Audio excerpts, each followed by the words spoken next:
Good afternoon. Today I will be discussing the characteristics, diagnostics, and treatments available for a disorder known as dysosmia. Dysosmia is a disorder described as any qualitative alteration or distortion of the perception of smell. Dysosmia has a few different subdisorders, including parosmia, which is the misinterpretation of a smell. So, for example, if you're smelling flowers and you smell something totally unrelated, or phantosmia, and I will be focusing more on phantosmia during this speech and how it is currently being handled with patients. Phantosmia is specifically having olfactory hallucinations without any external stimuli, so that means smelling something without there being anything to be smelled. The odors that are most often hallucinated vary from person to person, but they are often unpleasant smells. For example, the most common smell is, unfortunately, rotting flesh or decaying bodies. These hallucinations are not constant. However, the intensity and frequency can change daily and vary from person to person.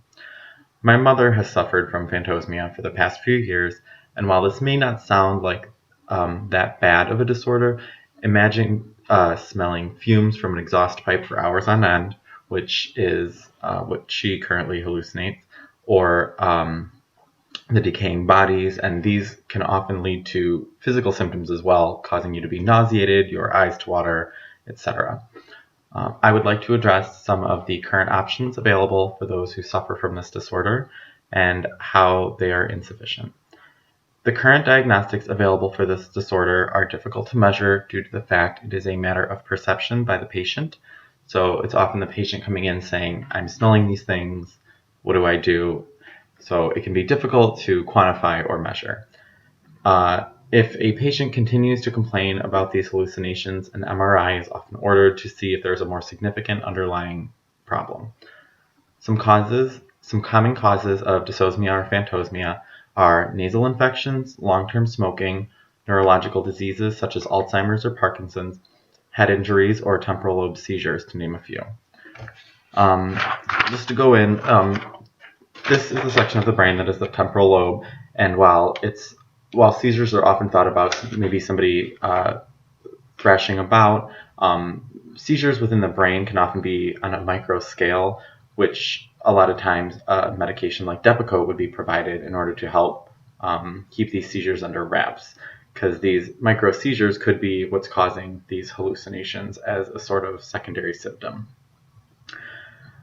While an MRI may unveil that one of these may be the cause, it's very possible that what is seen on the MRI, if anything, may be unclear in terms of a diagnosis. Again, tying back to personal experience or by proxy, my mother's MRI revealed that she had lesions on her brain. However, it was unclear whether or not these were actually related to her olfactory hallucinations or phantosmia. It is believed that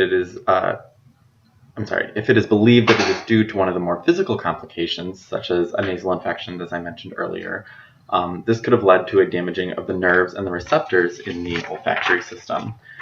So here you can see it's just a very, very small section right here, and here are the receptors that would be picking this up. So if it was due to one of these nasal infections, it would have damaged these nerves right down here.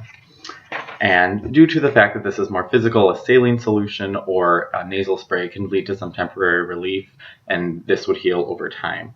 However, if the problem is due to a neurological condition, medications such as anti-anxiety pills, seizure medications like Depakote I had mentioned earlier, beta blockers or other pills to manage stress and to control the flare-ups may be prescribed. Due to each diagnosis and treatment being so personalized, a lot of the treatment is trial and error, as it is with many other mental health issues such as depression or anxiety. The doctors are often just trying to find what works for the patient, and this is definitely more towards the neurological side, because on the physical side, it's much clearer to see the evidence of a damaged olfactory system. Research on this disorder is quite limited due to the fact it is often considered more of a symptom rather than an issue on its own. For example, might be common in Alzheimer's or Parkinson's patients as a side symptom, but it's not really a cause, or it doesn't necessarily help the research in that particular regard.